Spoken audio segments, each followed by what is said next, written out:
Ryan Reynolds here from Mint Mobile. With the price of just about everything going up during inflation, we thought we'd bring our prices down. So to help us, we brought in a reverse auctioneer, which is apparently a thing. Mint Mobile Unlimited Premium Wireless. How to get 30, 30, bit to get 30, bit to get 20, 20, 20, bit to get 20, 20, bit to get 15, 15, 15, 15, just $15 a month? Sold! Give it a try at mintmobile.com/switch. $45 upfront payment equivalent to $15 per month. New customers on first 3-month plan only. Taxes and fees extra. Speed slower above 40 gigabytes per detail. This episode is brought to you by LifeLock. With Cybersecurity Awareness Month winding down, LifeLock wants to remind you to update your software. These updates will patch up security issues that identity thieves can exploit to gain access to your personal info. For comprehensive identity theft protection, there's LifeLock. LifeLock alerts you to more uses of your personal info and fixes issues that arise. Protect your identity today with a 30-day free trial at LifeLock.com/podcast. Okay, well, tell you what, Thanksgiving is almost here, and you're going to be thankful for the audio that I'm going to present you with right now. Again, this is the kind of stuff that the town council members will hear on a daily basis.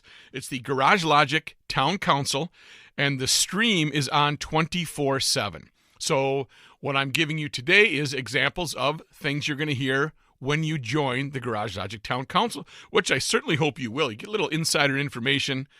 You can check us out during the breaks, what we're talking about, how real it is. It's kind of a fun thing, and I'm glad that for those of you that have already signed up, thank you very much. Now let's get to the meat right here. You can sign up at garagelogic.com. Reavers will be around after this segment to tell you how you can get in touch with the Garage Logic Town Council. This goes back to February of 1997.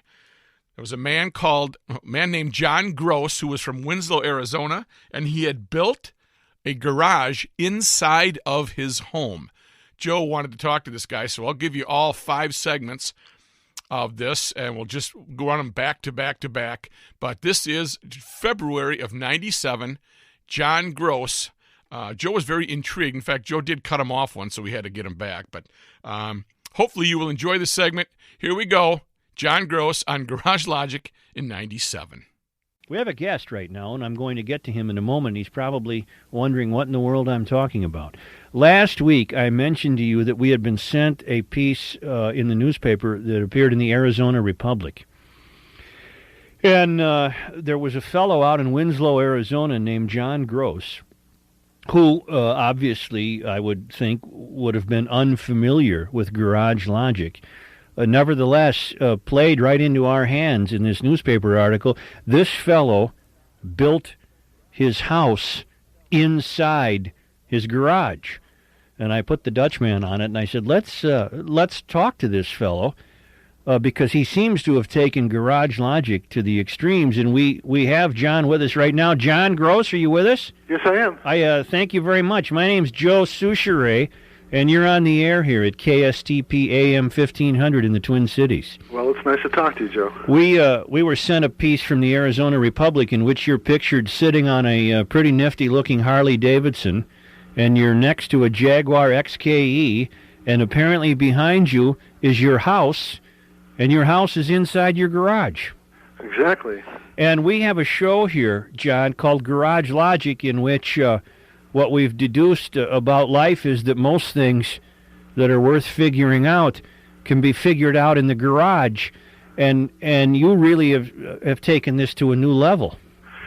Well, what happened, the reason I built my house inside of this garage, which was initially a World War I bus station that sits across the street from the Santa Fe train depot. In Winslow. In Winslow. Right. Which used to be right next to the roundhouse.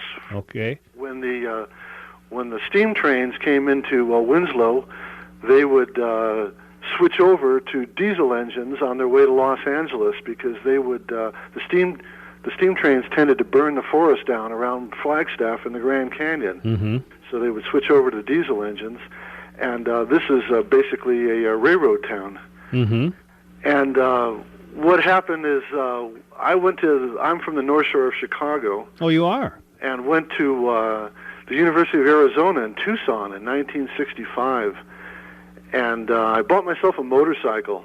Mm-hmm. And this motorcycle was, I went out to the Chrysler dealership, and I watched Evel Knievel jump 6 cars out at the dealership. Mm-hmm. And the next day, I went over to this motorcycle place, and there was the motorcycle sitting right there. The same kind Evel had ridden? The exact one that he did. Yeah. What was it? Do you remember? It was a Norton P11, okay. 750cc motorcycle. A British bike. Exactly. All right. And all they had done is change the shock absorbers on the back for longer shock absorbers. For Evel's jump. For Evel's jump. And Yeah. there it was sitting there on the floor at the Norton shop for $200 discount.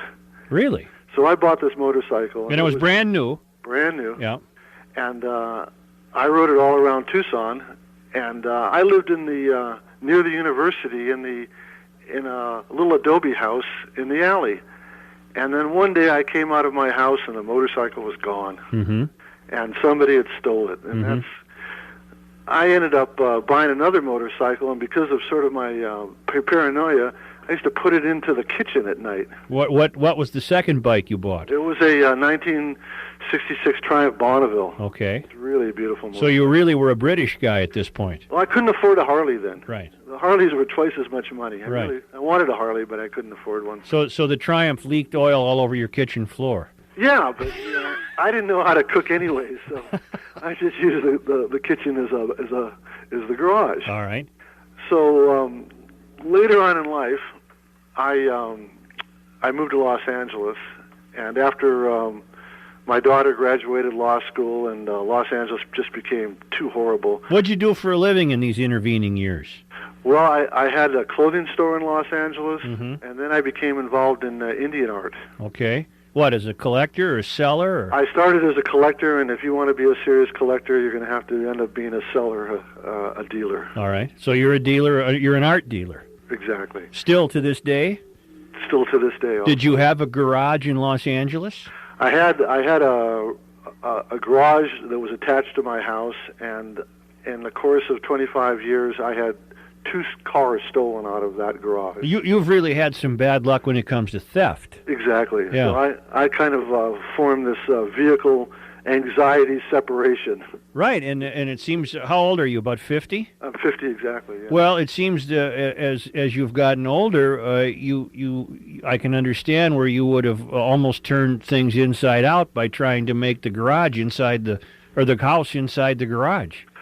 That's the reason that when I left Los Angeles, because the air is just too polluted there, and the bay is polluted, and it just became kind of a small town because there's just too many areas that you just don't have any right to go to, else you're just expecting too much trouble. Mm-hmm. And if you have a nice car, nobody really has any respect for it, and you couldn't park in any place without something happening. And so I kind of switched over from nice vehicles, and I started buying really junky vehicles. Mm-hmm. Like we drive in the winter here. Exactly. Yeah. And so that's I found out that that's the only thing that you could have and not get stolen there in Los Angeles. So I bought myself a 1966 old Chevy pickup truck that looked like the ones that all the gardeners used around town. Mm-hmm. And it also, I like to work on cars. I'm a mechanic. Mm-hmm. And that anything that's pre-1966 in California doesn't have to have a smog test. Right. So you could actually, have some fun with those cars. You could put hot rod engines in them, and you could actually work on it rather than have to take it back to the dealer and be at their mercy. Mm-hmm. How did you end up picking Winslow, Arizona to move to? Well, because I went to the University of Arizona, Mm-hmm. and because they passed a helmet law in California for motorcycles. Mm-hmm. You'd prefer to ride without a helmet? Oh, yeah. Okay. And because I really love Arizona or New Mexico. It's just really the land of all the magic and all the beauty. Mm-hmm. I definitely wanted to move back to one of these 2 states. And so I've always had this idea of being able to buy a big industrial building, and which I could make as my garage, Mm-hmm. and also have enough space to build a house inside of it. That's amazing. And I have the picture in front of me, and it looks like a nifty house. Oh, it's beautiful. Yeah. This is so what I started doing is I like the sound of the railroad tracks. I like the engines. I like everything about it. So Mm-hmm. what I did is I got in my old pickup, and I just went along the old Atchison, Topeka, Santa Fe Railroad all the way from Los Angeles, all the way through Arizona, all the way through New Mexico, starting looking at buildings that were right around the railroad tracks. Mm-hmm. And I started falling in love with these train depots Mm-hmm. that were built in the 1920s. They're absolutely beautiful. They're like mission style, and they have big arches, and they have big ramps in front of them for the depots. Mm-hmm. And they have fireplaces, and they have Spanish tile on the roofs, and they're just absolutely beautiful. So I decided that's what I wanted to buy, one of these train depots. And you found one in Winslow. Well, I you actually found a bus one, station. Yeah. There is one in here in Winslow, but I actually found one in New Mexico. And I called up the railroad, and I started negotiating for this train depot in Mountain Air, New Mexico, Mm-hmm. which is just in the middle of nowhere, about 150 miles southeast of Albuquerque. Mm-hmm. And the railroad was very receptive to selling the train depot because they hadn't used it in 50 years, and it was really run down. So, but they did notify me that I would have to move it away from the railroad track. Oh. It was 7 feet from the main line there. Mm-hmm. And I sent a crew of engineers over there, and they said that it was going to be no problem. So they had a 5-acre tract right there next to the railroad where I could move the depot to. So I went over to the city hall to take out a building permit and notify the city, and they told me, that's a good idea. Mm-hmm. You get out of town. And they just basically rode me right out of town. So I started going further east. And What did they want to do, claim the building for themselves? Yeah, and because it was kind of starting to become a tourist area. Mm-hmm. So they figured, well, we'll take over the train depot, and we'll put a coffee shop and a restaurant in there. Mm-hmm. So you're out of the picture at this point. Yeah, they ran me out of town. Yeah. So I looked at started looking at all the train depots further down the track going east into New Mexico. And there was another one in Fort Sumner, New Mexico, which is the place where when they rounded up all the Navajo in 1863, that's the place where they interned them. Mm-hmm. And there it was up on a hill, another beautiful train depot. So I asked for that one, and they said that I couldn't have that one because of that they were using it for operations. So I went to the end of the line on the Texas-New Mexico border, and there it was again, another beautiful train depot. Mm-hmm. But this one had a Fred Harvey house attached to it.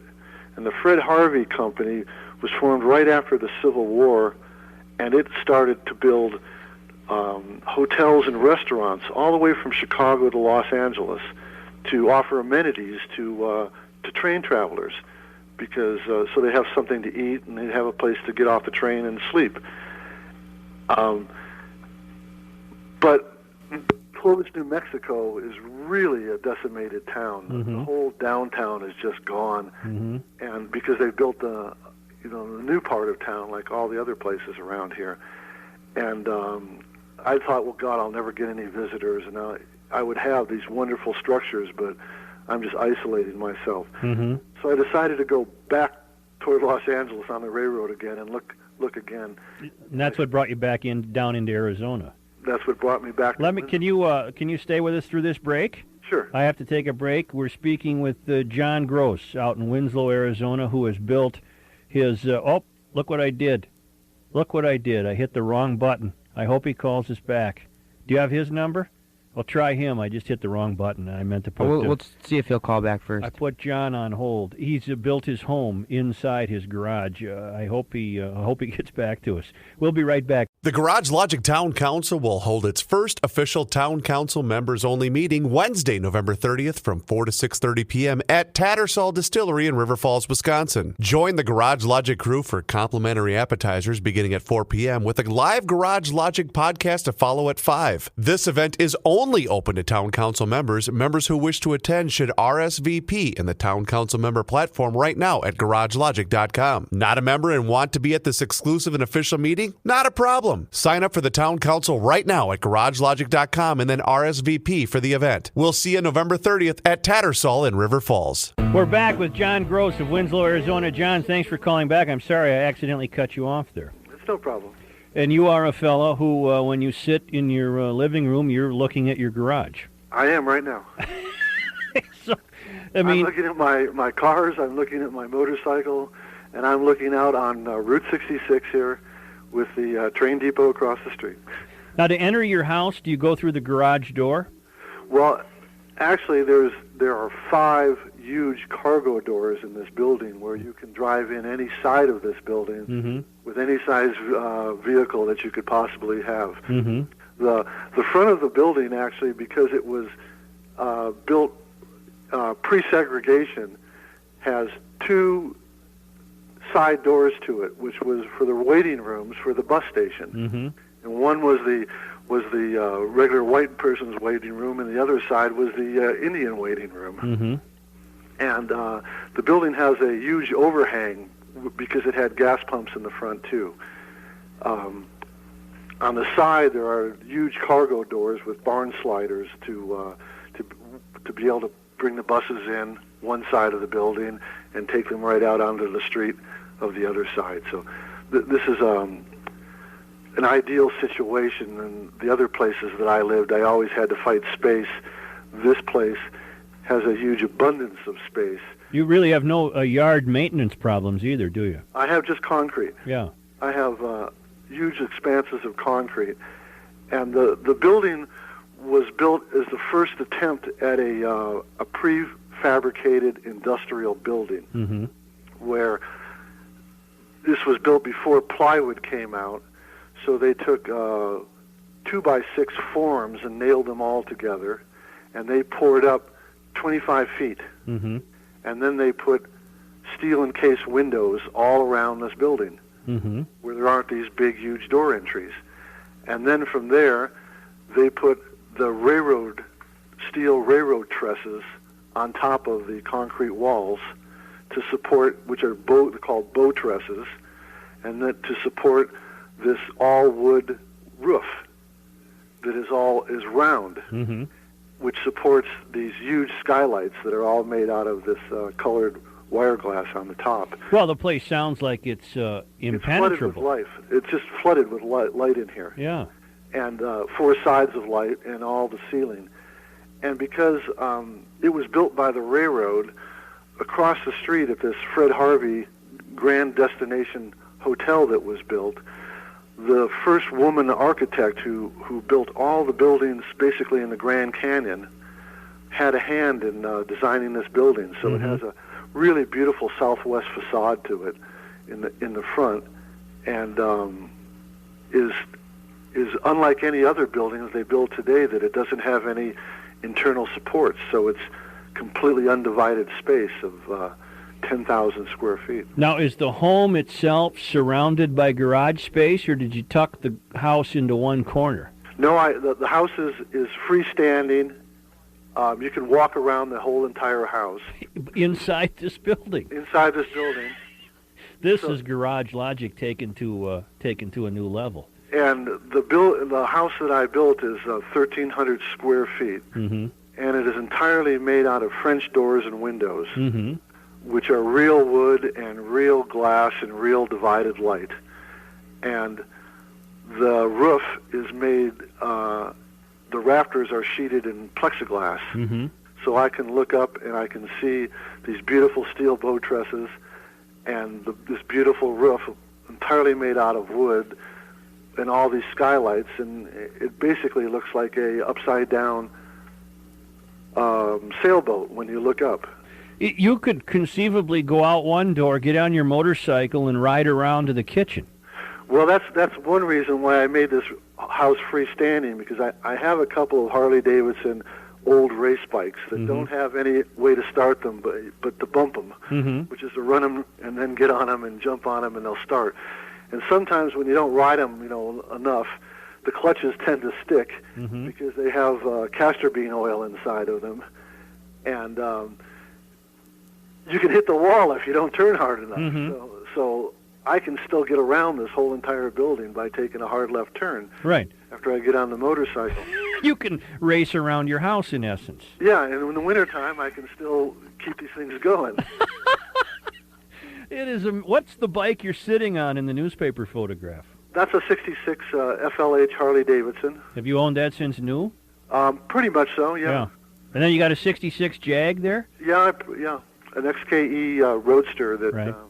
has really been a fun car to have. Has this allowed you to overcome your garage theft paranoia?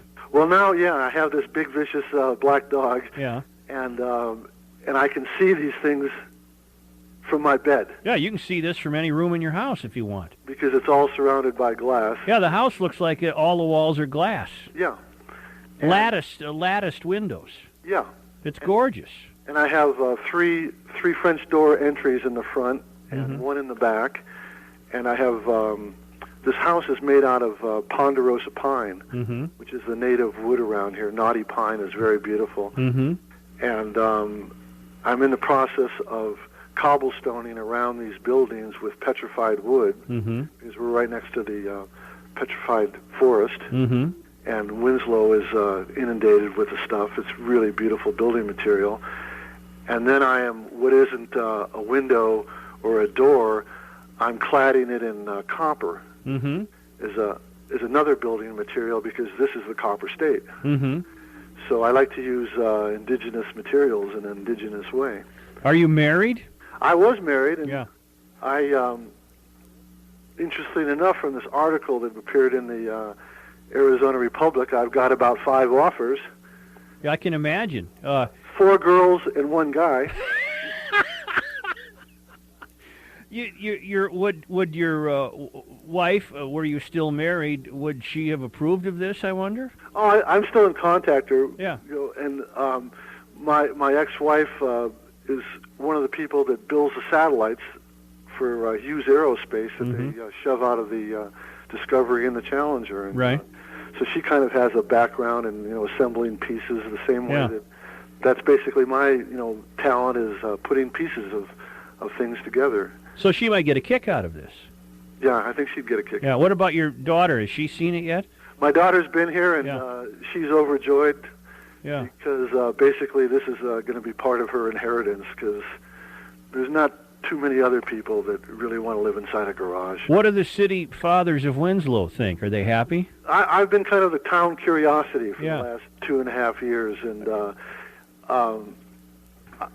I think everybody's really happy, because I took the biggest, ugliest building in town And fixed it up. It was completely boarded up, and every drunken town was living in this place. Yeah. And it had over 400 broken windows, and I've turned it into a really positive thing, and which is getting a lot of attention because of its architectural merit. Well, now, were I ever to be on Route 66 and came through Winslow and knocked on the door, do you let people take a look? I do on occasion, Yeah. kind of depending upon my mood. Yeah. And I've had quite a few people coming through here, and I'm trying to sort of help the town out. Yeah. Because this town's kind of down on its heels, Mm-hmm. and it has all these kind of big, huge, beautiful buildings that are uninhabited, and it's a real opportunity. You can buy them for just about nothing. One last question, if you don't mind telling us. Sure. Well, in fact, will you stay with us one more break? Okay. And this time I won't.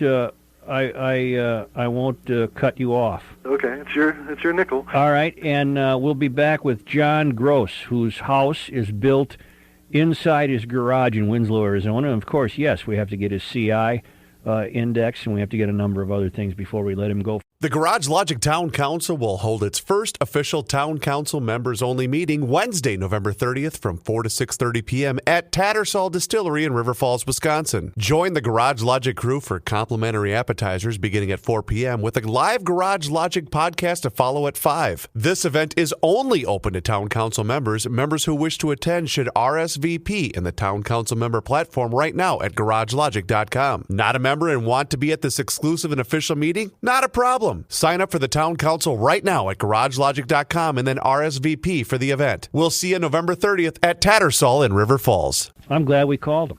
Or more accurately, he doesn't answer his phone. We had to get to him through an intermediary. And someone gave him the message that we saw the newspaper article and were interested in chatting with him.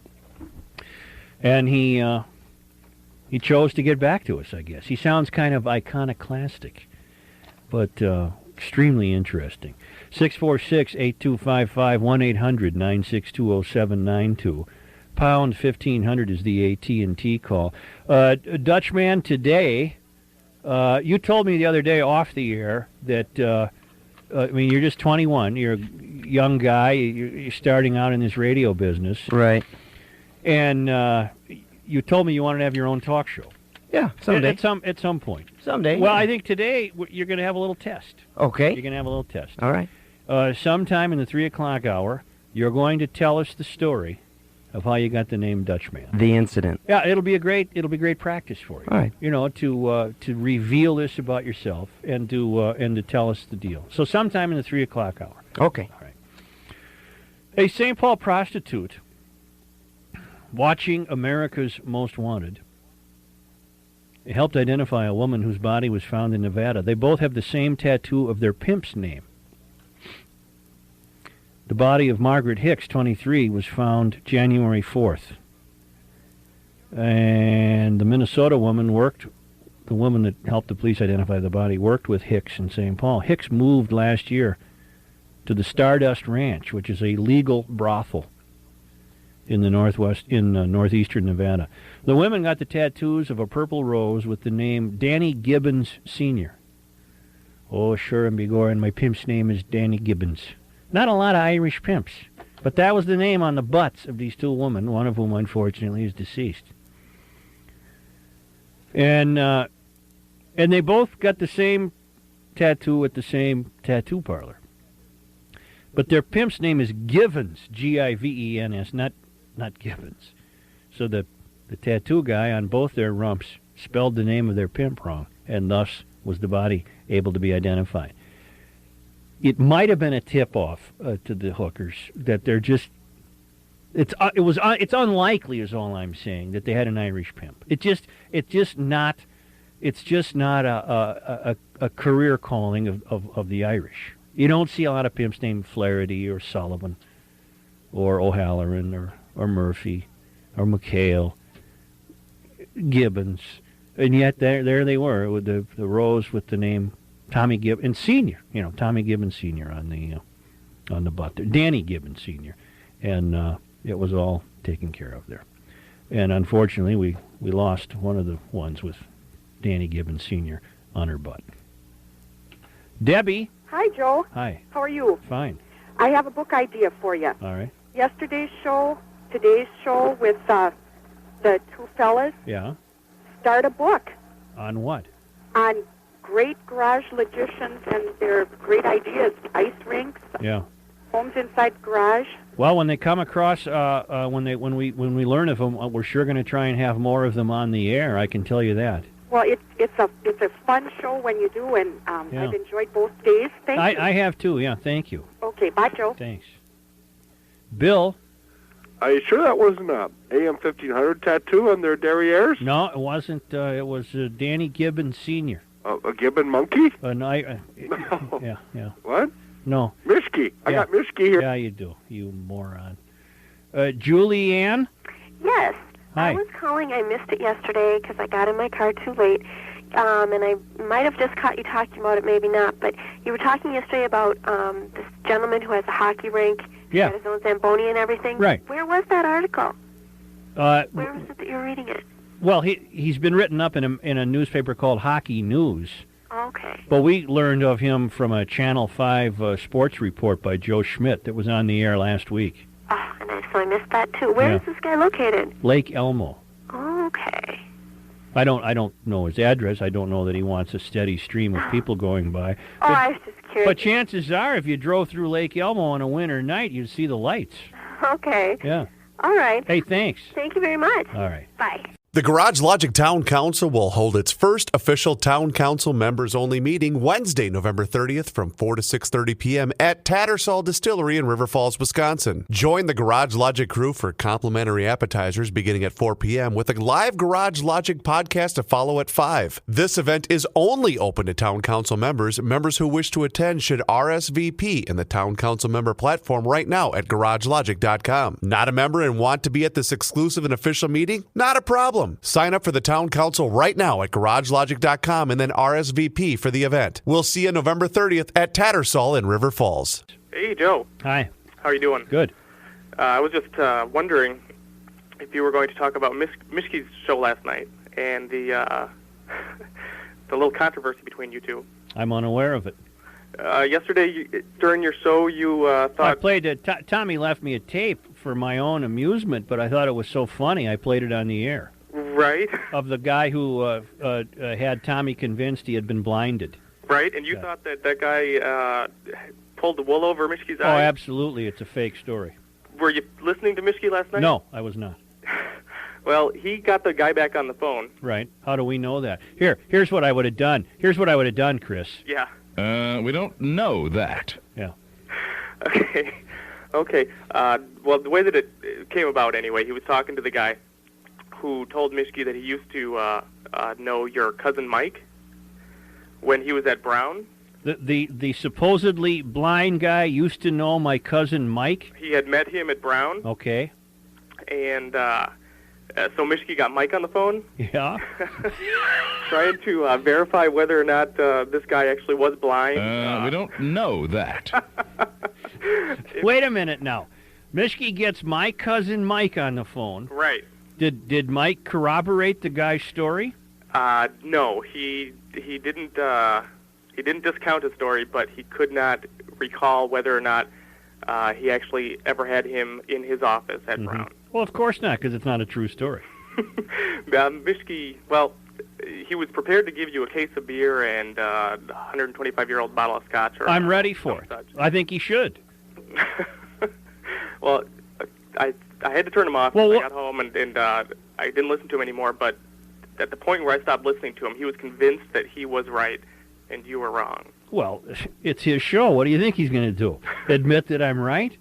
Wait a minute. Does it stand to reason to you? There's too many holes in the story. The guy standing side by side to a target shooter, right? Right. The target shooter shoots out, what did he say, 100 feet, 50 feet? 50 feet. Hits some rocks. Well, what the hell is he doing shooting at rocks for? That makes no sense. Presumably the grounds at a shooting range would not be of such that would allow ricocheting. I mean, presumably they're shooting at targets, right? Right. Are you with me so far? I'm with you. B, the bullet somehow ricochets back and catches this guy in the side of the head. Well, I mean, if he's standing out there looking at the target, how did the bullet hit him in the side of the head? C, yeah, I know Mishki's on 9, but it's my show. Now, the other thing, then the guy doesn't have any clue that the shooter's been going out on him with his wife.